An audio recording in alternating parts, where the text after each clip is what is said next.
Hola, Ay, Concha. buenas tardes, Bien. César. Buenas Qué bien me da tardes. verte, qué bien te veo. Gracias. Gracias, gracias. Hace tiempo que Será no el efecto coincidimos. del verano. Sí, hace tiempo que no coincidimos físicamente y la verdad es que te veo fenomenal. Ya no te veo muy morenito, debe ser que ya está un poco olvidado el Sí, verano, pero ¿cómo estás? ¿Todo bien? muy bien, sí, sí, sí. Y bueno, como ves, se me ha dado mucho mejor conectar que la última vez, Ah, la última y fantástico. primera vez, ¿verdad? Así que estupendo. Fantástico. Muy bien, Pues todo mira, bien. estaba comentándolos a nuestros escuchantes o televidentes Sí. y bueno, también como va a quedar grabado a todos aquellos que nos vean en diferido, bueno, pues quién eres, que eres Mm. psicólogo sanitario, que tienes esa especialidad con esas inquietudes tan grandes y tan variadas y la formación requerida en neuropsicología y también eres especialista en adicciones. De hecho, en el otro programa que estuviste, pues hablamos justamente de eso, de Sí. adicciones. Así que en este, como no podía ser de otra manera, no, iba a decir fanáticos, lo que pasa es que queda un poco mal, ¿no? Pero súper fan de lo que es la neuropsicología, la neurociencia aplicada dentro de los procesos terapéuticos, procesos de Sí. cambio, pues de eso vamos a hablar hoy y además con dos emociones que son como wow, ¿no? Son como las que a lo mejor más fácilmente también identificamos Sí. y también que le tenemos como una especie de, no sé cómo decirte, como de etiqueta negativa, ¿no? Porque Ujú. siempre decimos como que la ira o la rabia y tal, y el miedo, pues como que nos lastran y tal. Yo soy del pensamiento de que las emociones no son ni buenas ni malas, sino que son, simplemente hay que Ujú. saber gestionarlas, utilizarlas también para que sean beneficiosas para nosotros.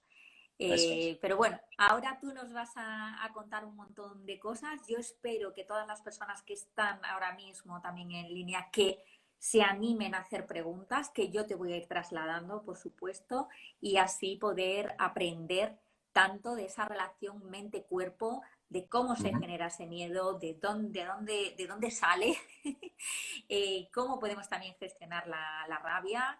Y bueno, pues aquí ya te doy la palabra para que tú puedas contarnos. Muy bien. Con Si el quieres permiso comenzar por qué para... es la neuropsicología, pues, o Sí, preséntate sí, tú, pues bien. perfecto, perfecto. Interrúmpeme todo lo que tú consideres, Concha, ¿vale? Porque Gracias. tengo, en realidad, tengo tantas cosas que contar, como imagino todos y todas las invitadas, ¿no? que has tenido, que al final la sensación cuando después de un directo es no he contado muchas cosas que quería contar, ¿verdad? Entonces, espero contar por lo menos las esenciales, ¿no? Las que más inquietud despierten. Ujú. Y si en eso me desvío, tú pregúntame y encantado de improvisar también cualquier respuesta que tenga que dar. Y si algo no sé contestar, te lo diré también, ¿vale? Muy Así bien. que estupendo. Pues Eh, mira, yo creo que sí, estaría bien que pudieras explicar qué es la neuropsicología y vale, así para que todo el mundo entendamos eso bien es, y partamos de la perfecto. misma base, yo creo que es una buena pregunta. Sí, sí. Muy bien. Bueno, lo primero es una debilidad nuestra, ¿no? Tuya, lo sé, Sí, y mía. Eso es. Es una, totalmente. es una rama de la psicología, ¿vale? Quizá hacia la que nos acercamos con mucho miedo los propios psicólogos y con muchos prejuicios también, ¿no? Pero es una rama de la psicología. Yo creo que esencial para conocer los principios básicos a la hora de entender cómo es la experiencia del ser humano, ¿no? A la hora de percibir, de sentir, de actuar, ¿verdad? De responder. Entonces, tradicionalmente la neuropsicología de lo que se ha ocupado es de estudiar la relación entre los procesos cognitivos, que Ujú. llamamos superiores, y el cerebro. Es decir, qué pasa en el cerebro cuando prestamos atención, cuando memorizamos, cuando tomamos decisiones, cuando razonamos, cuando nos movemos incluso, ¿verdad? ¿Qué ocurre? Que en esta evolución de la neuropsicología, como creo que también ha ido de la mano, también en la madurez, ¿no? Que ya ha alcanzado, que está alcanzando junto con la psicología, hemos ido incorporando progresivamente las emociones, porque no podemos entender los procesos cognitivos si no entendemos que todo está integrado. Es decir, no es que nos sirve para poder entenderlo o explicarlo como voy a hacer yo hoy, ¿no? Poder separar a veces el pensamiento y las emociones, los sentimientos, ¿verdad? Como si fueran algo por separado. No son algo separado. Es imposible pensar Es que no es son imposible. compartimentos estancos, ¿no? Como Exacto, hace exacto. bastante tiempo era como compartimentos estancos y Eso realmente es, no está todo vinculado. De hecho, el ser humano es eso es, holístico.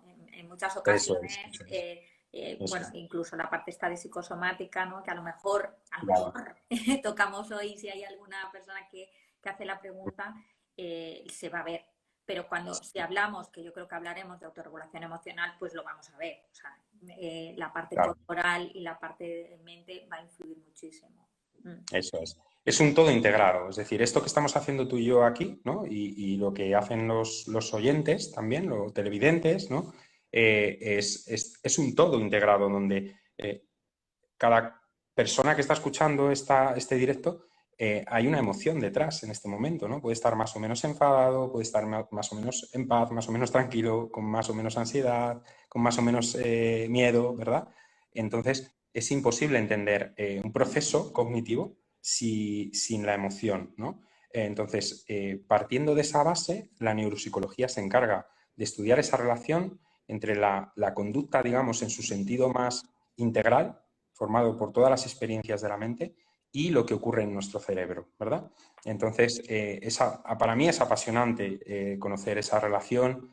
Es un territorio cada vez menos desconocido, hay mucho por aprender aún, y lo que voy a explicar yo hoy aquí es simplificar mucho también, ¿no? Porque detrás de todo lo que voy a explicar hay mucha más complejidad, ¿no? Cuando hablo de la amígdala, pues estoy dejando de hablar de los núcleos que hay en determinados lugares de la amígdala que se especializan más en unas funciones que en otras. Es decir, no voy a entrar ahí porque evidentemente ni es el espacio, ¿no? ni sería comprensible, ni tampoco soy yo posiblemente el profesional que mejor lo pueda explicar, ¿verdad? Entonces, empezando por ahí, ¿no? La neuropsicología sería esto. Cuando te propuse el tema, sí quería que sin dejar de hablar de algo que fuera coherente con tu programa, sí quería introducir, ¿no? La neuropsicología de alguna manera y no para que sea hoy el único día que se pueda hablar de ello, ¿no? Sino para invitar tanto a más invitados como incluso preparar algún A directo ti más mismo, o a mí mismo para seguir qué bien. explicando ciertos conceptos o ciertas ideas también desde ahí, desde la neuropsicología, ¿no? Porque me parece que es apasionante y esencial, ¿verdad? Y a lo que creo que con honestidad profesional y es lo honesto, ¿no?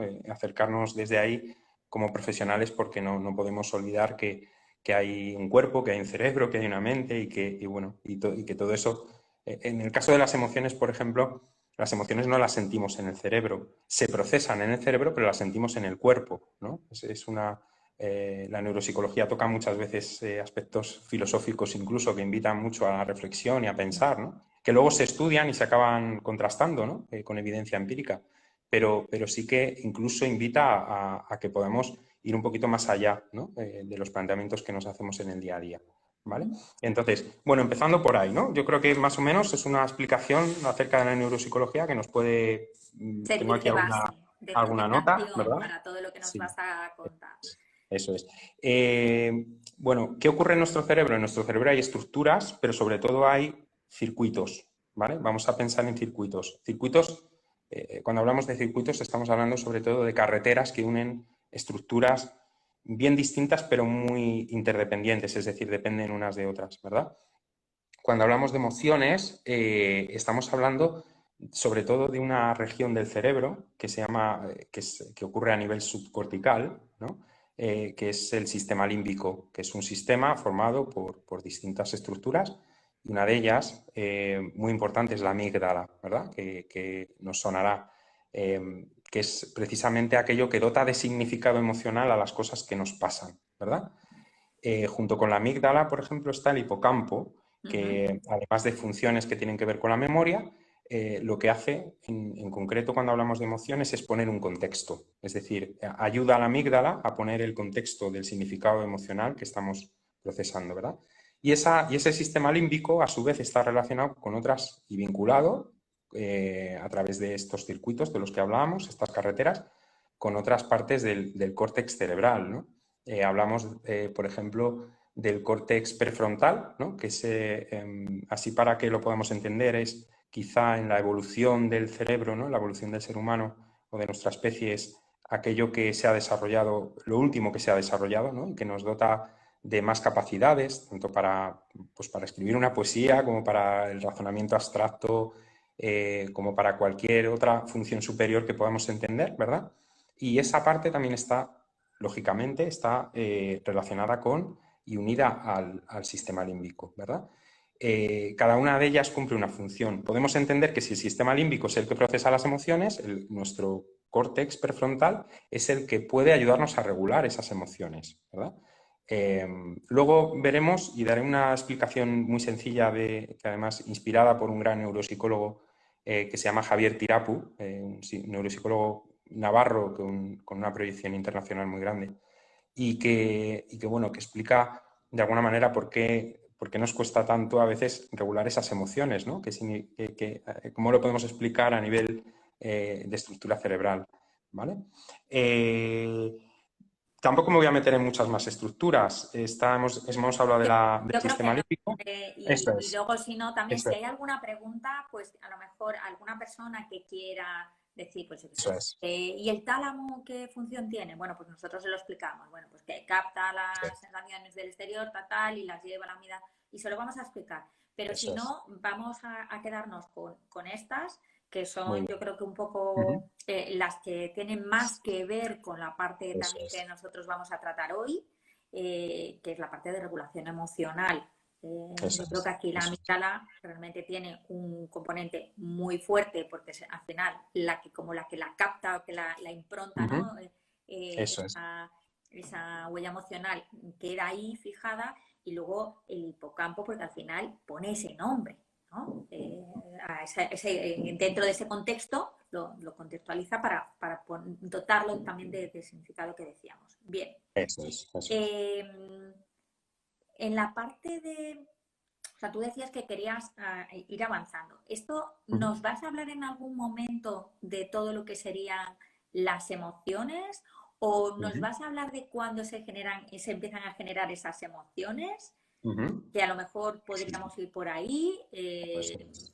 ¿Quieres que ya pasemos a lo mejor a esa parte que es el apego, o quieres Sí, explicar alguna otra cosa más? sí. Vamos a hablar de las emociones, ¿vale? Para ir más directos y que no se nos Genial. pase, no se me pase lo esencial, ¿no? Eh, Cuando hablamos de emociones bueno, habíamos considerado, ¿no? Hablar del miedo, por un lado, y de la ira, que son dos de las emociones básicas, ¿no? Se Sí. considera que hay emociones básicas Uh-huh. y universales. Básicas, por un lado, porque bueno, en algún momento han sido, para la supervivencia de la especie, en algún momento han sido imprescindibles, y universales, pues porque se ha estudiado que están presentes en cualquier cultura, en cualquier etnia, estas seis Uh-huh. emociones, ¿no? Sí. Serían la alegría, la tristeza, el asco, el miedo, la ira. Me dejo una por aquí. Bueno, yo parto de Susana Block, y Susana Block dice que Sí, son 6 y no contempla el bueno, asco. Y está la ternura, el erotismo, la alegría, la sí, tristeza, la ira y la... vale, vale, sí. Bueno, luego está la sorpresa, que bueno, está también más cuestionada. Sí, pero la sorpresa está más vinculada al miedo, ¿eh? Sí, Porque sí, si eso no, es, no se entiende eso la es, sorpresa. eso Pero es, bueno, sí, partiendo, estas son emociones básicas, como tú decías, son universales, sea eso es, en tribus del Amazonas, por ahí perdidas, que no han tenido contacto apenas con otros seres humanos, pues es verdad eso que es, estas dos emociones existen, con lo cual, eso es, bueno, pues son básicas, todos lo sentimos, y universales, que todo eso el es, mundo en cualquier lugar del planeta las puede eso es. percibir en su cuerpo. Bien, Y elegimos dos, ¿no? En este caso, el miedo y la ira o enfado, ¿no? Pero bueno, sí, parece que cuando hablamos de ira lo hablamos con más contundencia, ¿verdad? Y son dos emociones, al menos desde mi experiencia clínica, yo creo que todos los que trabajamos en clínica posiblemente sean las emociones más presentes. Luego hay otras secundarias, ¿no? Como son la culpa, la vergüenza, que son muy importantes también, que eso da para muchos son más directos. emociones mixtas que son una mezcla, la frustración, Claro, la eso es. impotencia, son emociones mixtas que son mezclas de estas. Eso es, que incluso cuando aparecen, ¿no?, otras emociones secundarias como pueden ser la culpa o la vergüenza, pues la pregunta que nos tenemos que hacer siempre es qué emoción primaria hay detrás, ¿no? Y cuál es la que está de alguna manera, dónde está la raíz de todo esto. Están muy presentes, ¿no?, en la población clínica, la gente que pide ayuda y creo que por eso nos hemos parado, ¿no?, en estas, porque pueden llegar a ser muy incapacitantes ambas, ¿verdad? El miedo especialmente y la ira, que yo relaciono mucho con el miedo, ¿no? Es decir, están interrelacionadas de tal manera que, es un que la mecanismo ira... de defensa al final. Eso es, eso es. Alguien que ha vivido, que convive con el miedo, es alguien que está posiblemente con mucha ira, bien contenida o bien que exterioriza hacia afuera, pero en cualquier caso es una emoción muy presente también, ¿verdad? Entonces, son dos emociones procesadas por estas estructuras que hemos mencionado, ¿verdad? Pasan por la amígdala, especialmente el miedo, ¿no?, que es procesado. Primero percibimos las variables o percibimos acerca de los estímulos, ¿no? Las cuestiones más básicas pasan por el tálamo, ahí tenemos una primera reacción, ¿no?, que se traduce en una descarga endocrina y en una descarga fisiológica a través del cuerpo, que es la primera reacción que tenemos cuando a lo mejor vemos un palo por el campo y no es una serpiente, pero nuestros sentidos, de alguna manera, han actuado de emergencia y de repente tenemos un sobresalto, ¿no? Luego está el córtex prefrontal, que es el que de alguna manera nos ayuda a contextualizar junto con el hipocampo, nos ayuda a contextualizar, ¿no? Para mí, una cosa fundamental es, ya has empezado por ella, es que podamos validar, ¿no? Que las emociones son básicas, universales, y que tenemos derecho a sentirlas, que no pasa nada por sentirlas. Claro, no son ni buenas ni malas, simplemente Exacto. hay que saber cuáles son, cuál es la que está actuando para también saber si está bien calibrada o no, porque si es por exceso, a lo mejor lo que nos está haciendo es bloquearnos, ¿no? Y ahí yo creo que a lo mejor sí que podríamos entrar en eso, en cosas más concretas bueno, para todos aquellos que nos están viendo y para aquellos que nos verán y nos escucharán para analizarlo. Sí, eso es. Lo que nos pasa con el miedo es una emoción que tenemos derecho a tener y a poder expresar, ¿no? Pues nos encontramos situaciones, ¿no?, en la consulta, en la clínica, desde situaciones donde ha habido una adversidad temprana, ¿no?, que es ahí donde también quería introducir hablar del apego, ¿verdad? Hasta situaciones que sin una adversidad temprana o sin una historia traumática, ¿verdad? Durante la madurez, el crecimiento de esa persona, pues algo ha ocurrido, ¿no?, que se traduce en una experiencia traumática y que se ha podido generalizar a otros contextos, ¿no?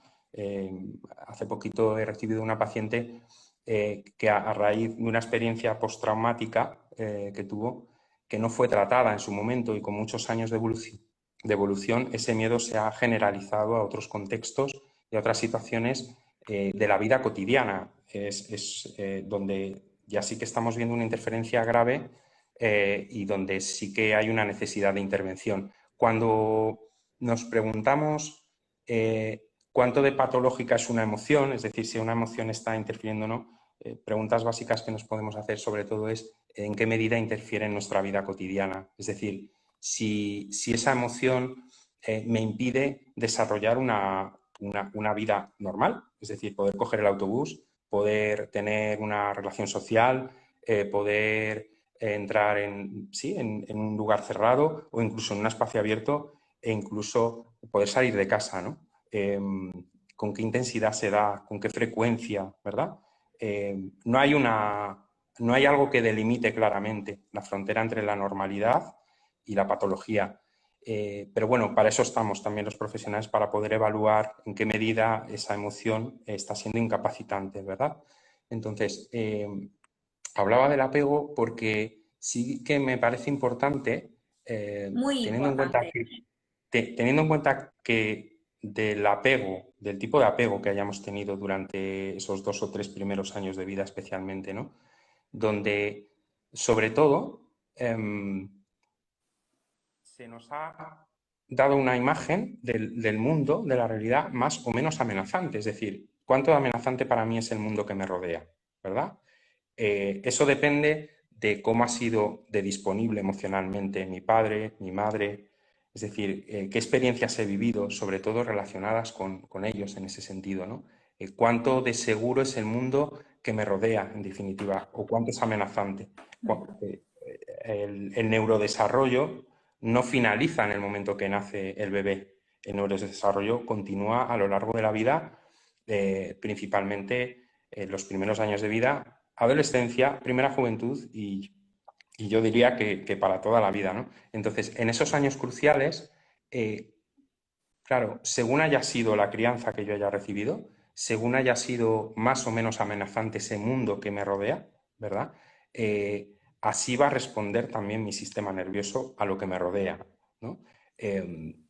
Hablábamos de la amígdala y hablábamos de un sistema límbico hiperreactivo a estímulos que son neutros, que no tienen por qué ser amenazantes, muchas veces tienen que ver con esas experiencias, a veces traumáticas o a veces que sin ser traumáticas, sí que tienen que ver con un estilo de crianza muy reactivo, donde no he tenido mis necesidades básicas y esenciales no han sido cubiertas porque no ha habido una disponibilidad emocional por parte de las personas más importantes de mi vida en ese momento, ¿verdad? Entonces, ¿Puedo eso ahora, interrumpirte aquí, sí, César, un segundo? Porque sí, cuando antes decías bueno, pues que el ser humano, pues principalmente en los primeros años de vida, la adolescencia, la primera juventud, y que tú decías que casi que, bueno, pues a lo largo de toda la vida, es verdad que hay una parte, bueno, la parte emocional de aprendizaje, de experiencia vital, lógicamente es hasta que nos morimos. Sin embargo, sí que es verdad, y hay mucha gente que desconoce esto, que nuestro prefrontal, nuestro neocortes, no termina realmente de formarse eso es. hasta ya los veintitantos. Y yo ya diría que cada vez vamos ampliando edad. No sé yo esto cómo va, pero bueno. Entonces, ¿qué es lo que quiere decir esto también? Que tiene mucho que ver con el apego. Cuando nosotros está un niño pequeño cerca, no tenemos por qué ser los padres, pero sí adultos alrededor de ese niño. Si nosotros intentamos razonar con ese niño y decimos, es que si haces tal cosa, mira que se va a caer, yo qué sé, el juguete o se va a caer el vaso al suelo y se va a romper y ta, ta, ta. Nosotros lo podemos razonar, nosotros se lo podemos explicar y eso está fantástico porque el niño está entendiendo que hay una verbalización y como una secuencia, una lógica. Eso no quiere decir que el niño esté comprendiendo en la totalidad lo que nosotros estamos haciendo, lo que nosotros estamos diciendo. ¿A qué me refiero con esto? Y es que cuando el niño se queda jugando con el vaso y el vaso se cae y nosotros le decimos, ¿ves? Es que ya te dije que se iba a caer y no sé qué, y le echamos una bronca increíble al crío, ¿no? Su neocortes no está formado, por lo cual el razonamiento lógico aún es deficitario. Igual que la parte metafórica no está desarrollada, a lo mejor hasta los 8 años, y no entiende la metáfora, y si nosotros le decimos te vamos a matar, que a lo mejor que es una expresión muy coloquial aquí en España, él se lo toma, o ella se lo toma literal, porque no entiende la metáfora, tenemos también que entender que todas esas explicaciones están fenomenal porque ayudan a generar ese pensamiento lógico del neocortes, pero que el niño no lo tiene desarrollado. Por eso a veces cuando nosotros le decimos a los niños, pero es que no piensas, pero es que no piensas, no es que no piense, es que con lo que él tiene desarrollado de su neocortes ya está haciendo un gran esfuerzo por entenderte. Eso es. Y yo creo que esto es importante también a decir, sobre todo para Sí. los que, bueno, pues en nuestro entorno queremos a lo mejor tener una influencia positiva dentro de nuestros niños o generar ese apego seguro del que probablemente tú vayas a hablar ahora. Hay una parte fisiológica que todavía no está desarrollada. Eso es. Entonces, para apoyar y enfrentar todo lo que tú estás diciendo en el sentido en que los primeros años de vida, esa seguridad, esa tranquilidad hacia situaciones a lo mejor complejas, esa manera de responder que tiene el adulto es un modelo que puede servir de ayuda a la hora de formar ese razonamiento lógico del prefrontal que se va a ir Ujú. desarrollando fisiológicamente también después. Y en la Pues, parte relacional con las emociones de ese niño o esa niña que se va a tener que seguir relacionando con el medio.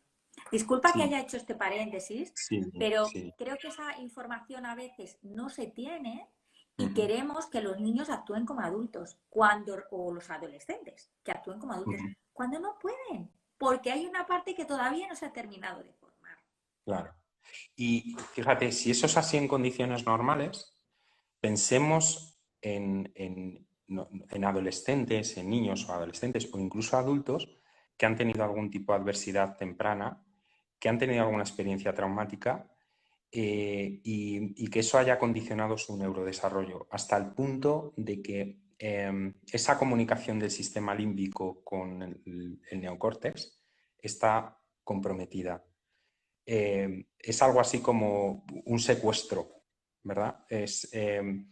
Mientras mi padre o el mundo o un profesor me está diciendo, ¿no? O incluso pensemos en una persona adulta, ¿no? Que recibe una consigna o a una persona a la que le dicen lo que tienes que hacer es controlarte, ¿verdad? No cometan los mismos errores. Pensemos que si esa persona ha tenido algún daño, ¿no? Emocional a lo largo de su historia, emocionalmente está tan reactiva, tan cargada, que es posible que no sea capaz, de poner en marcha de una manera funcional su córtex prefrontal. Es decir, antes te adelantaba, ¿no? Y decía, voy a dar una explicación así muy breve de por qué nos cuesta a veces regular tanto las emociones y es eh, neocórtex, sistema límbico están unidos por carreteras en ambos sentidos, solo que en el sentido amígdala neocórtex hay autopistas, hay carreteras muy anchas, hay muchos carriles. En el sentido inverso hay carreteras locales. Es decir, si eso es así, entenderemos que las emociones influyen mucho más primero, mucho más de lo que creemos en nuestra toma de decisiones, en nuestro razonamiento y en nuestra conducta. Mucho Sí, más de lo que creemos, ¿verdad? Pero por otro lado, eso explica que a veces nos cueste tanto regularnos, ¿verdad? Y que la vía cognitiva, es decir, que nos digan lo que tenemos que hacer o que nos den una explicación lógica, argumentada, razonada de la situación, no es suficiente, porque intentar entrar cuando una persona está con mucho miedo o muy enfadada, intentar entrar por la razón, es una manera, por un lado, de invalidar lo que está sintiendo, por otro lado, ineficaz, 100%, no es algo que ayude, todo lo contrario, ¿no? Esto de decirle a una persona que está enfadada, tranquilízate, no tienes razón en ese es momento, como ¿verdad? echar leña al fuego Como o echarle ya. directamente Eso es, ignorarlo, porque la persona eso no es. está escuchándote realmente. Eso es. Entonces, si esa explicación que dabas, ¿no?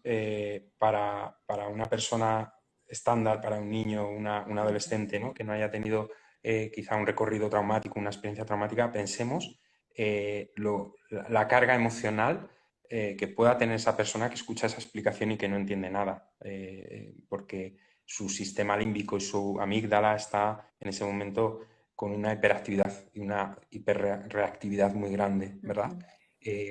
Todo eso se traduce al final en una respuesta endocrina y fisiológica en el cuerpo que no permite tampoco esa estabilidad y poder y poner en marcha esa escucha, ¿verdad? Con esto me adelanto a las estrategias, qué sirve y qué no sirve, ¿verdad? A nivel terapéutico, sí, a veces la terapia cognitiva es un complemento y nos ayuda porque, bueno, no dejamos de ser cognitivos, ¿no? Y de dar explicaciones a las cosas que nos ocurren o de poder relativizar, ¿verdad? Pero cuando hay tantas emociones ahí, cuando hay tanta intensidad, tenemos que complementar, tenemos que recurrir a otras estrategias, ¿verdad? Empezando por la escucha, una escucha activa donde podamos recoger la emoción de la otra persona, que la otra persona sienta que estamos acompañándole en la emoción y validar esa emoción, ¿no? Eh, pasando por técnicas que vayan al cuerpo, ¿no? A la relajación, a la respiración, Tú eres especialista en MDR, Concha, y sabes que es una manera de poder abordar también determinadas patologías y en concreto el estrés postraumático sobre todo, ¿no? Donde más evidencia y contraste empírico hay, y poder intervenir desde otro lado, no a través del prefrontal, no a través del razonamiento, sino a través de una estrategia que permita acceder a ese sistema límbico y a esa amígdala y a esos hemisferios cerebrales de otra manera, ¿verdad? Porque es una cuestión química, física, no es la voluntad, escapa la voluntad de esa persona. Cuando alguien no está tranquilo, cuando alguien sufre, no es que le guste sufrir, evidentemente, ¿verdad? No puede percibir las cosas de otra manera en ese momento y necesita ayuda, ¿no? En nuestra vida cotidiana, sin ser psicólogos, sin ser terapeutas, con nuestra pareja, con nuestros amigos, ¿verdad? Con nuestras familias, es fundamental que podamos validar las emociones, ¿verdad? Hablamos de la emoción de la ira y del miedo, pero cualquier otra. Sí es habitual, por lo menos en mi experiencia, personas que han vivido experiencias traumáticas o que han tenido un estilo de crianza comprometido, ¿no? Inseguro, una crianza donde no se le ha podido dar esa seguridad, ¿no? Y el nivel de amenaza es muy grande. Normalmente lo que me suelo encontrar también además es que siendo personas que se han enfadado mucho o que han tenido mucho miedo, no han podido ser validadas, es decir, se ha invalidado su emoción y eso es algo que, por supuesto, ¿no? Lo único que ha hecho ha sido enquistar el miedo, enquistar el enfado, la ira, no dar un posible cauce, ¿no? Me he encontrado sobre todo en el género femenino, en la mujer, cómo el enfado se censura, empezando por las madres, los padres, y cómo son personas que se sienten culpables, emoción secundaria, ¿no? Precisamente por enfadarse, ¿no? Cuando su enfado es legítimo, su enfado es válido, su enfado tiene sentido, ¿no? Entonces, empecemos por ahí muchas veces, ¿no? A validar esas emociones. Esa palabra que has Sí, utilizado, lo de legítimo, es legítimo, creo que sí. es como muy representativa, ¿no? Es como si no se tuviera derecho a manifestar esa disconformidad, ese enfado, esa, bueno, pues esa sensación o esa emoción de enfado, de ira hacia esa situación o hacia esa persona, porque ha habido algo que haya hecho la situación o la persona que a mí me ha afectado de forma negativa. Y Eso es es. legitimar, es escuchar y validar. Eso es. Eh, que yo supongo que te ocurrirá también a ti en consulta, tú hablabas de las mujeres. Bueno, yo me he encontrado un poco de todo, es verdad que a lo mejor las mujeres como que se sueltan más hablando de esto, o sea, o encuentran más espacio dentro de los lugares terapéuticos para hablar justamente de este tema. Pero también yo diría que socialmente está mal vista la ira. O sea, no te puedes enfadar. Es decir, es como una ausencia de gestión emocional. Y a lo mejor es cierto que la parte de gestión emocional ahora, en ese momento, no está presente. Por eso necesitamos estrategias de autorregulación. Y a lo mejor sacar esa ira, en lugar de con un puñetazo, pues con unas palabras, ¿no? O sea, ¿cómo Claro. traducimos nosotros esa Y, parte? y- y me parece importante hablar, cuando hablamos de la regulación emocional de la ira, no solo estamos hablando de aquellas personas que no son capaces de controlarse y acaban siendo agresivas, ¿no? No es lo mismo la ira, este matiz es importante también, que la agresividad. La agresividad estamos hablando ya de una manifestación impulsiva y conductual, ¿no? En forma de violencia. La ira no es eso, la agresividad es ese tipo de expresión, pero no solo estamos hablando de personas que se expresan de manera agresiva, sino también de personas que contienen la ira, que contienen el enfado y que no son capaces de expresarlo. Cuando hablamos de regulación emocional, paradójicamente también estamos hablando de animar o empujar y de dar herramientas a aquellas personas que no son capaces de expresar el enfado de ninguna manera. Bueno, de ninguna manera entre comillas, ¿verdad? Porque hay muchas formas de expresarlo, pero al menos de una manera directa. Regular la emoción de la ira también es poder dotar de herramientas a esa persona para poder expresar la ira. porque hablando de enfermedades psicosomáticas, en concreto y en particular, con esa contención de la ira, con la inhibición de la ira, nos encontramos, sin ir más lejos, las úlceras pépticas, ¿verdad? Y la hipertensión arterial, muy estudiadas y muy vinculadas a la inhibición de la ira, es decir, a no ser capaz de expresar mi enfado, ¿verdad? Es lo que nos hace enfermar, ¿verdad? He hablado de dos, seguramente haya muchas más. Y cuando hablamos de hipertensión arterial estamos hablando de algo que predispone a muchas cosas más, ¿no? A enfermedades cardiovasculares, etcétera, etcétera.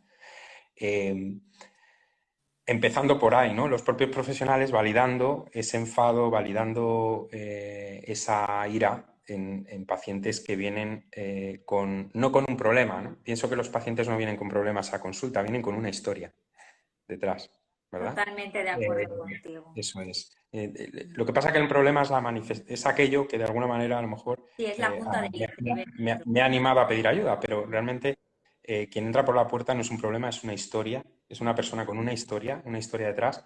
Incluso creo que aunque la terapia propuesta sea una terapia breve, ¿no? Creo que es esencial recoger información acerca de la historia de esa persona, porque cuando hablamos de falta de regulación emocional, no estamos hablando de algo que empieza a pasar de antes de ayer, ¿no? Estamos hablando de toda una historia donde ha habido una crianza distinta a la de los demás y donde he tenido una experiencia distinta a la de los demás en el colegio, con los demás, en los trabajos y todo eso ha esculpido una historia distinta para cada uno, ¿no? Y es importante entender dónde nace también esa emoción que a veces está disparada o desproporcionada. Justamente nos hacían aquí una pregunta. ¿Cómo se puede expresar la ira contenida? ¿Qué herramientas existen? Gracias Claro. a ti por hacer la Sí, pregunta. vamos a ver, hay que ver cómo es esa ira contenida, porque es verdad que a veces puede ser tan intensa que no solo se trata de empujar o animar a la gente a que diga lo que piensa, ¿no? Porque tal vez no Eso sepa yo lo hacerlo. llamo sincericidio. Es sincericidio, exacto, ¿no? Exacto. Entonces, no se trata solo de la asertividad, es todo Sí. bueno, toda es un estilo de respuesta, ¿no? Que permite poder expresar lo que pienso, lo que siento, lo que me pasa, ¿no? La De una manera. CNV, que es la es- comunicación es- no violenta, o sea, Eso es, maneras en las eso que es. tienes que Pero, enunciar ese discurso para que claro, el otro pero pueda en este recibirlo. caso, si alguien me pregunta esto, Sí. sí que sería muy prudente a la hora de responder porque sí es importante saber cuánto tiempo lleva eso, con qué resonancia tiene con su historia, es decir, qué ha pasado en esa historia, si ha habido experiencias traumáticas o si no las ha habido y a lo mejor hay gente, yo me he encontrado también en consulta, gente que piensa que tiene mucha ira adentro y lo único que tiene es enfado, punto. Lo que pasa es que no se le ha permitido expresar ese enfado, ¿no? Y tiene la sensación de que diciendo lo que piensa va a estallar la Tercera Guerra Mundial. No es así. Es el miedo también a expresar, a las consecuencias que tiene poder expresarlo, ¿no? Si hay mucha ira contenida, eh, si- pienso que un profesional tiene que evaluarlo. Es decir, tiene que ver qué hay detrás, qué nivel de activación psicofisiológico hay también. Es decir, qué nivel de tensión está generando por dentro para hacernos a la idea más o menos del nivel de contención que hay, que se está conteniendo, ¿no? Esto se me viene a la mente el volcán ahora mismo de la isla de La Palma, ¿verdad? Eh, claro, que hay contenido, ¿no? A veces es un volcán lo que sale y entonces las consecuencias son devastadoras, ¿no? Y pueden ser devastadoras y pueden generar el efecto contrario, es decir, lo que podemos hacer o lo que podemos generar, si es una ira que está contenida y que sale sin más, expresando, mandando a la mierda a todo el mundo y con agresividad, las consecuencias al final pueden hacer que esa persona acabe replegándose más todavía, ¿no? Entonces, la asertividad, por supuesto, pero creo que hay que evaluar muchísimas más cosas, ¿no? El deporte, cualquier actividad fisio que active, ¿no? Nuestro cuerpo, que active en el buen sentido nuestro cuerpo, es una manera también de poder canalizar la ira. Pero en ese caso, a mí la propia pregunta ya sí que me hace pensar que si estamos hablando de mucha ira contenida, que posiblemente esa persona necesite ayuda y necesite un espacio donde se pueda sentir libre de poder expresar un 1% de esa ira. Y a partir de ahí, poder estar legitimado para seguir expresando esa ira que esté reconducida, ¿no? De una manera adecuada y que no sea un mero desahogo, ¿verdad? Porque Y eso... yéndonos al cuerpo, porque Sí. también esto es la relación entre mente y cuerpo, pues es verdad que tanto la ira como el miedo nos pueden producir un cuadro sintomático importante. Tú hablabas ahora de la ira, de, bueno, pues a lo mejor úlceras, y en el miedo, ¿qué podríamos decir aquí en somática que hay vinculado al miedo? Directamente, ahora mismo, igual que te he hablado de la hipertensión y de las úlceras pépticas, porque sí que hay muchos estudios que lo corroboran, con el miedo, ahora mismo no sé decirte exactamente, pero sí por mi experiencia, sí que te puedo hablar de enfermedades de la piel, de todo tipo de dermatitis, enfermedades respiratorias, muchas también, ¿verdad? Y Que tienen que renales. ver con cuadros Y asmáticas, renales. O sea, yo exacto, lo que y me he renales encontrado también. coincido, Sí. enfermedades tópicas, o sea, de la piel, Ujú, renales, incluso muchas veces es el asma respiratorias, están ujú, vinculadas a ese miedo. mm, Es verdad que cuando entra en juego el miedo, no hemos hablado, a lo mejor otra vez que vengas, porque bueno, me ujú. encantará, por supuesto, César, que vengas aquí Gracias. a lo mejor a extender este tema, esta caja de Sí. Pandora que acabamos de abrir. Eh, Ahí se me ha ido lo que te iba a contar sobre el... Sobre el miedo, sobre el Ujú. miedo, Ah, quizá sí, las... que entra en juego el dorso Ujú. vagal. Entonces, Sí. es Ujú, la parte, a lo mejor esta parte de neuropsicología, de neurociencia también, de fisiología, que nosotros tenemos que empezar a identificar también qué es lo que yo estoy sintiendo. O sea, yo a lo mejor no le pongo nombre y no sé exactamente si ujú, es ira, si es miedo, no tengo ni idea, pero igual lo que yo estoy notando es, pues mira, me están sudando las manos, me siento bloqueado, tengo los ojos así abiertos súper grandes, no sé qué, y estoy realmente rígido, tenso, no soy capaz de moverme. Bueno, pues ahí ha entrado en juego el dorso vagal. ¿Para qué? Para bloquearnos, como para ese bloqueo viene de un miedo, de algo que yo percibo ujú, que para mí es letal o que me puede ujú, afectar mucho a mi supervivencia, con lo cual un instinto de supervivencia es el bloqueo, como los cervatillos. Yo esto se lo explico en consulta a todos mis pacientes o a casi todos, para que ellos entiendan que si en algún momento les ocurre esto, que sepan qué significa y que sepan que en ese momento ellos están percibiendo en el olor, el color, el sonido, la persona, la circunstancia, un peligro grave para su vida. Y a partir de ahí también ver cuál es el eco de si esto ha sucedido ya anteriormente. Y a ujú, lo mejor es una réplica, ¿no? Lo que tú hablabas o lo que hablábamos al ujú. principio. Sí, Que hay veces que nosotros estamos reaccionando en el presente de esa sí. misma manera que nos sucedió en esas primeras épocas tempranas Claro, de eso nuestra es, eso vida. es, eso es. Y Sí. yendo ahí y analizando eso, hablando eso, viendo eso, validando esa situación, poniéndole palabras y todo, es una manera también de que en la actualidad siga, o sea, deje de lastrarnos y nos Ujú, deje continuar con esa parte de nuestra vida que a lo mejor hemos obviado o hemos evitado o hemos incluso claro. rechazado o justificado mentalmente, porque al final la mente lo que hace también es justificar muchas cosas que no entiende y darles explicación que a veces dices, madre mía, pero dime qué es lo que sientes, que vamos a terminar mucho antes que si me explicas todo lo que tú estás elaborando ahí en justificación de eso que te está pasando, ¿no? O que has hecho. Ujú. Sí.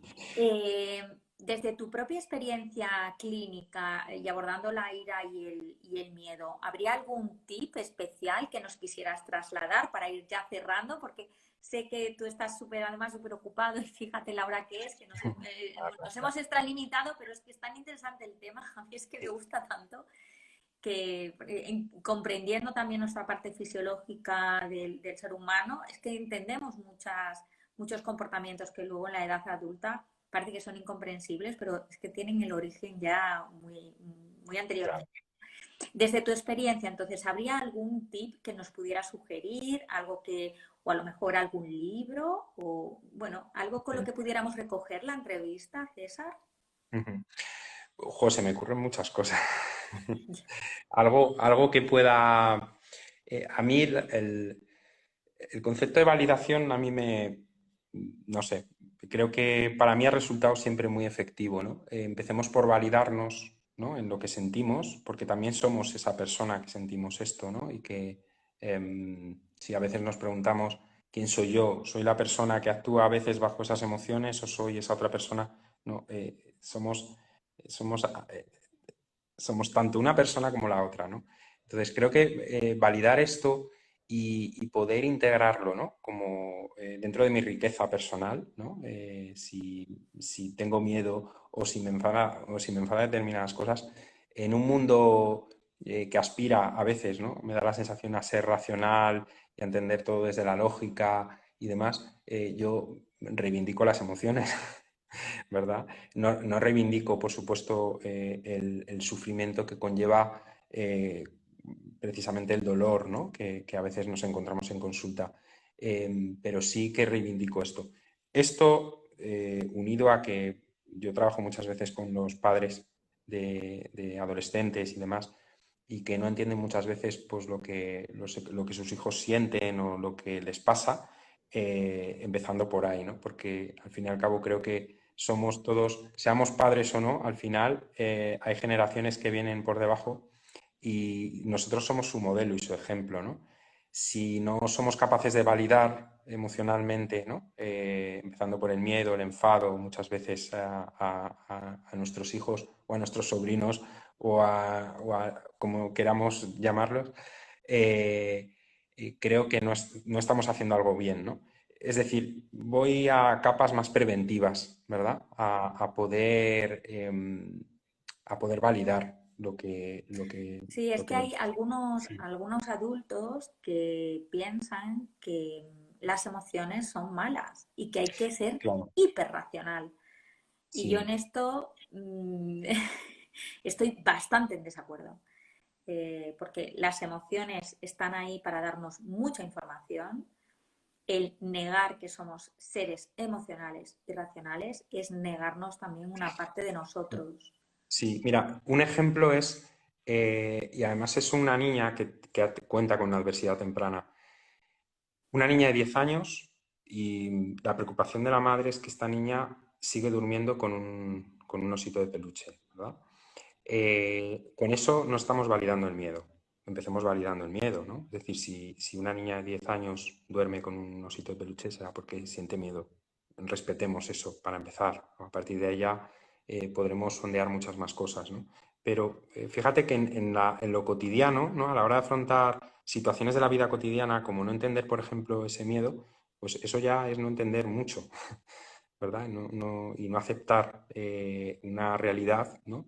Que es mucho más compleja. Entonces, con el enfado pasa exactamente lo mismo. Muchos padres que no entienden por qué sus hijos se enfadan. Bueno, eh, validar no es dar la razón. Validar es entender desde dónde alguien está sintiendo algo, legitimarlo efectivamente y a partir de ahí pues podemos hacer un gran trabajo, ¿no? Entonces mi tip sería ese, empezando por ahí, ¿no? Porque es imposible entender un cerebro, una mente, si no entendemos la experiencia de la emoción, ¿no? Y eso, la ciencia, con el paso del tiempo y de los años, y supongo que dentro de 40 años hablaríamos todavía más de la importancia de las Que emociones, estemos aquí para verlo que y estemos para aquí para hablarlo. verlo, eso es, eso es. Pero la ciencia nos lo va corroborando y nos lo va demostrando, ¿verdad? que incluso para cuestiones básicas de la vida diaria, como tomar una decisión básica, por muy racionales que seamos y que nos creamos, realmente estamos inundados mucho más por motivaciones que tienen que ver con nuestras emociones, con lo que nos hace buscar el placer y huir del dolor. Muchas veces que es la función básica de la emoción, ¿no? Es aquello que nos mueve a huir del dolor y buscar el placer. En el ser humano todo eso es mucho más sofisticado, ¿no? Pero no dejamos de venir de ahí, ¿verdad? Y bueno, Sí, yo para mí diría sería el cierre. que una buena infraestructura entre la amígdala y el neocortes, es decir, unas buenas carreteras, autopistas ahí en ambos sentidos y no que sea más amplia de la amígdala al neocortes y de pues que así sea realmente esta parte de validación. A mí me Sí, parece porque si no validamos, no vamos a poder construir esas carreteras. eso. La Vale. validación, una cosa muy importante que has dicho, no es dar la razón, sino entender qué función está teniendo esa emoción en este momento determinado para esa persona. Comprender. Ujú. Y me parece que esa parte es la guinda del pastel. Muchísimas gracias infinitas, de Ujú. verdad, César. Muchas gracias. Gracias Aquí te están por el dando en espacio. directo también muchas gracias por el aprendizaje, Ujú. por las historias que hemos podido contar, que has podido contar, todo lo que las dos palabras, ¿no? Que a lo mejor han sido eje, validar y legitimar. Bueno, pues muchas gracias también a todos aquellos que nos han escuchado, visto, a todos aquellos que nos escucharán y nos verán. Eh, yo espero que puedas volver más pronto que tarde, a pesar de tu agenda tan apretada que nos ha costado un poquito cuadrar. Pero bueno, muy agradecida de que hayas podido estar con nosotros esta tarde. Gracias por este espacio y por el que ofreces cada miércoles y bueno, por todo lo que ofreces en tu cuenta. Bueno, muchas gracias. Muchas gracias a todos. Nos vemos el miércoles próximo en Marca la Diferencia con Chao, Sofía. chao. Adiós. Chao.